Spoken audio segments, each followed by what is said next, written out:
প্রিয় দর্শক, যেটার ভয় গোটা বিশ্ব পাচ্ছিল গতকাল মধ্যরাতে ঠিক সেটাই ঘটে গেল। তৃতীয় বিশ্বযুদ্ধের অ্যালার্ম হয়তো বেজেই গেছে। ইসরায়েলের সবচেয়ে সুরক্ষিত এলাকা, তাদের গর্বের জায়গা, যেখানে তাদের নিউক্লিয়ার রিঅ্যাক্টর বা পারমাণবিক চুল্লি লুকানো আছে, সেই ডিমোনা আজ ইরানের মিসাইল বৃষ্টিতে শ্মশানে পরিণত হয়েছে। আমি আমার গত দুটো ভিডিওতেই আপনাদের ঠিক এই সতর্কবাণীটাই দিয়েছিলাম, আর আমার অ্যানালিসিস অক্ষরে অক্ষরে মিলে গেল। কিন্তু দাঁড়ান, আপনি যদি ভাবেন এই যুদ্ধ শুধু ইরান আর ইসরায়েলের মধ্যে আটকে আছে, তাহলে আপনি চরম ভুল করছেন। আজকের এই প্রতিবেদনে আমি আপনাদের এমন দুটো খবর দেব যা শুনলে আপনার রাতের ঘুম উড়ে যাবে। দুবাই আর আবুধাবির মতো ঝাঁ চকচকে শহরগুলো কিভাবে যে কোনো মুহূর্তে মাটির সাথে মিশে যেতে পারে। এমনি আর কি বললাম যে আপনার রাতের ঘুম উড়ে যেতে পারে। আর আমেরিকা যদি স্থলপথে হামলা করে, তবে কেন মার্কিন সৈন্যদের কফিনটুকুও আমেরিকায় ফেরত যাবে না, সেই হাড় হিম করা রিপোর্টগুলো আজ আমি আপনাদের জানাবো। তাই ভিডিওর একটা সেকেন্ডও দয়া করে স্কিপ করবেন না দর্শক, কারণ আজকের এই কয়েকটা মিনিট আপনাকে পরিষ্কার বুঝিয়ে দেবে আগামী কয়েক সপ্তাহে পৃথিবীর মানচিত্র আর বিশ্ব অর্থনীতি কতটা ভয়ঙ্করভাবে বদলাতে চলেছে। চলুন সোজা গ্রাউন্ড রিপোর্টে ঢোকা যাক। দেখুন, গতকাল 21শে মার্চ 2026 রাতের এই চাঞ্চল্যকর ভিডিওগুলো গোটা বিশ্বকে একেবারে নাড়িয়ে দিয়েছে। কারণ এই হামলাটি গতকাল সকালে ইরানের পারমাণবিক কেন্দ্র নাতানজে হওয়া বোমাবর্ষণের সরাসরি পাল্টা জবাব বা প্রতিশোধ হিসাবেই মনে করা হচ্ছে।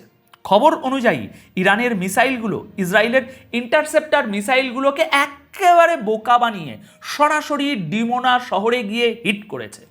তবে ডিমোনা নিউক্লিয়ার ফ্যাসিলিটিতে সরাসরি আঘাত লাগার খবর এখনও নেই। প্রাথমিক রিপোর্ট থেকে যা জানা যাচ্ছে, এই হামলায় বেশ কিছু হতাহতের ঘটনা ঘটেছে। মিসাইল আছড়ে পড়ার কারণে আস্ত একটা বিল্ডিং মাটির সাথে মিশে গেছে, এমনকি বুলডোজার গাড়ি সব ধ্বংস হওয়ার খবর পাওয়া যাচ্ছে। অর্থাৎ বুঝতেই পারছেন ইরান এবার কতটা ভারী মিসাইল ছুড়েছে।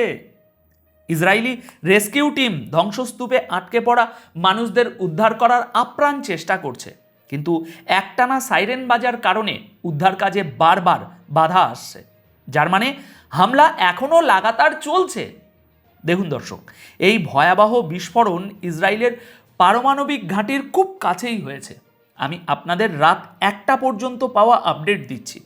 দেখুন, মিডল ইস্ট বা মধ্যপ্রাচ্যের এই যুদ্ধে এটাই প্রথমবার যখন ইরান ইসরায়েলের নিউক্লিয়ার রিঅ্যাক্টরের মতো এরকম একটা জায়গার কাছাকাছি নিশানা করেছে। গতকাল এর আগেই ইরান ইসরায়েলের উপর 7 বার মিসাইল ছুড়েছে। এক্সপার্টদের মতে যদি এই মিসাইলগুলো সরাসরি নিউক্লিয়ার রিঅ্যাক্টরে আঘাত করত, তাহলে গোটা এলাকায় এমন ভয়াবহ ধ্বংসলীলা চলত যার প্রভাব বহু শতাব্দী ধরে থেকে যেত।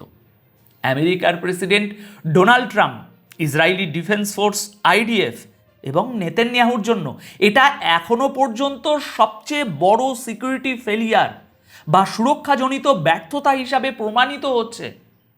দেখুন, এখানে আমার নিজস্ব বিশ্লেষণ হলো, ডিমোনার মতো এলাকায় ইরানি মিসাইলের পৌঁছানো এই যুদ্ধের সবচেয়ে বিপজ্জনক মোড়ের ইঙ্গিত দিচ্ছে। গতকাল সকালে যখন আমেরিকা ও ইসরায়েল ইরানের নিউক্লিয়ার প্লান্ট নাতানজে হামলা চালায়, তখন তারা কল্পনাও করতে পারেনি যে পাল্টা জবাব এত নিখুঁত, এত জোরালো আর এত দ্রুত আসবে। ডোনাল্ড ট্রাম্পের তরফ থেকে বারবার হুমকি দেওয়া সত্ত্বেও ইরানের এই হামলা একটা পরিষ্কার বার্তা দিচ্ছে যে এখন আর কোনো জায়গায় সুরক্ষিত নয়। এটা শুধু একটা বিস্ফোরণ নয়, বরং ইসরায়েলের সেই অহংকারের উপর একটা বিরাট আঘাত, যারা নিজেদের এয়ার ডিফেন্স সিস্টেমকে অভেদ্য বা ইনভিজিবল বলে মনে করত। এই হামলা যদি এভাবেই চলতে থাকে, তাহলে আগামী কয়েক ঘন্টার মধ্যে যে দৃশ্য সামনে আসবে তা দেখে গোটা বিশ্ব শিউরে উঠবে। আমি ডিমোনার আরও কিছু ছবি এই ভিডিওতেই আপনাদের দেখাবো, তবে তার আগে দুটো অত্যন্ত গুরুত্বপূর্ণ খবর, যেটা শুরুতেই বললাম, আপনাদের শুনে নিতে হবে। এই খবর দুটো শোনা আপনাদের জন্য একদম মাস্ট। এগুলো আলাদা খবর হলেও ইরান, ইসরায়েল এবং আমেরিকার এই যুদ্ধের সাথেই সরাসরি যুক্ত। দেখুন, প্রথম খবরটি হলো ইরান আমেরিকাকে সরাসরি চ্যালেঞ্জ ছুড়ে দিয়ে আজ সকালে ঘোষণা করেছে যে এবার মার্কিন সৈন্যদের শিকার করা হবে আর তাদের কফিনগুলোও আমেরিকায় পৌঁছাতে দেওয়া হবে না। অর্থাৎ মার্কিন সৈন্যদের ঘিরে ধরে মারার যে প্ল্যান তা এবার বাস্তব রূপ নিতে চলেছে। কারণ ইরান স্পষ্ট করে দিয়েছে, ডোনাল্ড ট্রাম্প যদি গ্রাউন্ড অ্যাটাক বা স্থলপথে হামলার ভুল করেন তবে তাদের জন্য এমন একটা বড় সারপ্রাইজ তৈরি আছে যা আমেরিকা স্বপ্নেও কল্পনা করেনি। আজ 22শে মার্চ 2026-এর রিপোর্ট অনুযায়ী ইরানের সেনা আধিকারিকরা আমেরিকাকে এই খোলা চ্যালেঞ্জ জানিয়েছে। খবর অনুযায়ী তাসনিম নিউজ এজেন্সির সাথে কথা বলার সময় ইরানের এক সামরিক সূত্র জানিয়েছে যে ইরানের মাটিতে স্থলপথে হামলা তাদের কাছে রেড লাইন। তারা কড়া ওয়ার্নিং দিয়েছে, ডোনাল্ড ট্রাম্প যদি এই দুঃসাহস দেখান তবে মার্কিন সৈন্যদের কফিন তাদের নিজেদের দেশে অর্থাৎ আমেরিকাতেও ফিরিয়ে নিয়ে যাওয়া সম্ভব হবে না। ইরান বলছে তাদের সুপ্রিম লিডারের শাহাদাতের পর যেভাবে তারা আঞ্চলিক যুদ্ধ শুরু করেছিল এবং এনার্জি ইনফ্রাস্ট্রাকচারের হামলার জবাবে গোটা এলাকার সাপ্লাই লাইন বন্ধ করে দিয়েছিল, ঠিক সেইভাবেই স্থলপথে অনুপ্রবেশের জবাবও এমন সারপ্রাইজের সাথে দেয়া হবে যে শত্রুরা চমকে যাবে। ইরান শুধু আমেরিকাকেই নয়, তাদের সহযোগী দেশগুলোকেও কড়া ভাষায় হুমকি দিয়েছে। ইরানি সামরিক সূত্রের তরফ থেকে খবরের কাগজগুলোকে জানানো হয়েছে, যদি ইরানের দ্বীপগুলোর উপর কোনো ক্ষতি করা হয় তাহলে এর সরাসরি ফল ভুগতে হবে সংযুক্ত আরব আমিরাত সহ সমস্ত উপকূলীয় এলাকাগুলোকে। তারা স্পষ্ট ভাষায় বলেছে যে দুবাই এবং আবুধাবির মতো শহরগুলো এই হামলার প্রথম ধাক্কা থেকেই বাঁচতে পারবে না। শুরুতেই যেমনটা বললাম, সব ধূলিসাৎ হতে চলেছে। দেখুন দর্শক, এই ওয়ার্নিংটা আসলে মার্কিন সেনার সেই পরিকল্পনার সরাসরি পাল্টা জবাব, যেখানে সিবিএস নিউজ দাবি করেছিল যে আমেরিকা ইরানের ভিতরে স্থলবাহিনী বা গ্রাউন্ড ফোর্স নামানোর প্রস্তুতি নিয়ে ফেলেছে। তাই ইরানও জবাব দেওয়া জরুরি মনে করেছে যে এসে তোমাদের পরিণতি দেখে যাও। দেখুন, আমার মতে ইরানের এই গ্রেট সারপ্রাইজের হুমকি ডোনাল্ড ট্রাম্পের জন্য একটা অনেক বড় অ্যালার্ম বা সতর্ক বার্তা। ইরান যখন বলছে যে তারা কফিন তোলারও সুযোগ দেবে না, তখন বুঝতেই পারছেন যে ইরানিরা মাটির নিচে বারুদের কেমন মারাত্মক জাল বিছিয়ে রেখেছে। দুবাই এবং আবুধাবির মতো গ্লোবাল হাবগুলোকে সরাসরি হুমকি দেওয়ার মানে হলো এই যুদ্ধ এখন গোটা মিডল ইস্টের অর্থনীতিকে ছাইয়ে পরিণত করার দিকে এগিয়ে যাচ্ছে। স্থলযুদ্ধ শুরু হওয়া মানে সেই কেয়ামতের শুরু, যার কথা ভাবলেই বুক কেঁপে ওঠে। এবার দ্বিতীয় গুরুত্বপূর্ণ খবরটি শুনুন। নতুন ইরানি বছরে ইসরায়েল ও মার্কিন ঘাঁটিগুলোতে এক চরম ধ্বংসাত্মক হামলা হয়ে গিয়েছে। ইরানি রেভলিউশনারি গার্ড কর্পস অর্থাৎ আইআরজিসি নতুন ইরানি বছর, নওরজ এবং ঈদের উপলক্ষে অপারেশন ট্রু প্রমিস 4-এর 71তম ওয়েবের সূচনা করে দিয়েছে। আইআরজিসি একে নতুন বছরের প্রথম জোরালো আঘাত হিসাবে আখ্যা দিয়ে তেল আবিব এবং রিশন লিজিয়ানের ভিতরের এলাকাগুলোকে নিশানা করেছে। এই হামলায় সুপার হেভি এবং প্রিসিশন গাইডেড ইমাদ মিসাইলের পাশাপাশি মাল্টি ওয়ারহেড কাদার মিসাইল এবং সুসাইড ড্রোন ব্যবহার করেছে ইরান। শুধু তাই নয়, ইরান তাদের অ্যান্ট্রিশন ক্যাম্পেনের অংশ হিসাবে কুয়েতের আলী আল সালেম, সৌদি আরবের আল খারাজ এবং ইরাকে অবস্থিত ভিক্টরি নামক মার্কিন সামরিক ঘাঁটিতেও ভারী মিসাইল ছুড়েছে।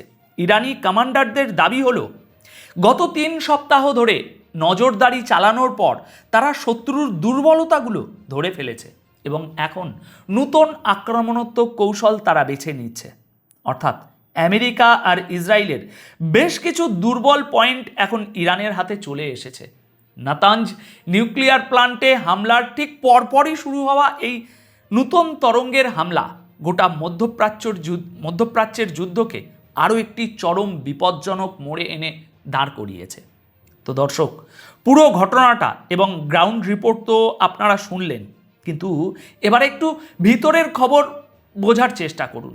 যদি আমরা পুরো পরিস্থিতিটা একটা জিওপলিটিক্যাল লেন্স দিয়ে দেখি তাহলে বুঝবেন এটা শুধু কয়েকটা মিসাইল হামলা নয়, এটা হলো চেঞ্জ অফ ওয়ার্ল্ড অর্ডার বা বিশ্বশক্তির পালা বদল। আমার অ্যানালিসিস বলছে ইরান আজ ইসরায়েলকে শুধু আঘাত করেনি, বরং ডোনাল্ড ট্রাম্প এবং আমেরিকাকে একটা মানসিক চেকমেট দিয়েছে। ইরান খুব ভালো করেই জানে আমেরিকা এখন সরাসরি স্থলযুদ্ধে জড়াতে চাইবে না, কারণ ইরান যদি দুবাই বা আবুধাবির মতো গ্লোবাল ইকোনমিক হাব ধ্বংস করে দেয় আর হরমুজ প্রণালী দিয়ে তেলের সাপ্লাই বন্ধ করে দেয় পুরোপুরি, তাহলে শুধু মিডল ইস্ট নয়, গোটা বিশ্বের অর্থনীতি এক রাতের মধ্যে তাসের ঘরের মতো ভেঙে পড়বে। তেলের দাম এমন জায়গায় পৌঁছাবে যা আমেরিকা বা ইউরোপ কারো পক্ষেই সামলানো সম্ভব হবে না। আমার মতে আমেরিকার অপরাজেয় হওয়ার যে ইগো বা অহংকার ছিল, ইরান আজ সেটাতেই সবচেয়ে বড় ফাটল ধরিয়েছে। এখন ডোনাল্ড ট্রাম্প যদি ইগোতে আঘাত লেগে ভুল পদক্ষেপ নেন, তাহলে আমেরিকা এমন এক চোরা বালিতে পা দেবে যেখান থেকে বেরোনো হয়তো আগামী কয়েক দশকেও তাদের সম্ভব হবে না। আন্তর্জাতিক কূটনীতিতে একটা কথা আছে, যুদ্ধে শুধু অস্ত্র জেতে না, জেতে স্ট্র্যাটেজি। আর এই মুহূর্তে দাঁড়িয়ে আমার মনে হচ্ছে ইরান স্ট্র্যাটেজিক্যালি অনেকগুলো কদম আগে হাঁটছে। এখন আপনাদের কি মনে হয়, আমেরিকার কি একটু পিছিয়ে আসা উচিত, নাকি পরিস্থিতি আরও ভয়াবহ রূপ নিতে চলেছে? একজন সচেতন দর্শক হিসাবে আপনাদের মতামত কমেন্ট বক্সে অবশ্যই জানাবেন। ভালো থাকবেন, সুরক্ষিত থাকবেন। দেখা হচ্ছে ঠিক পরের ভিডিওতে। ধন্যবাদ আপনাদের সকলকে।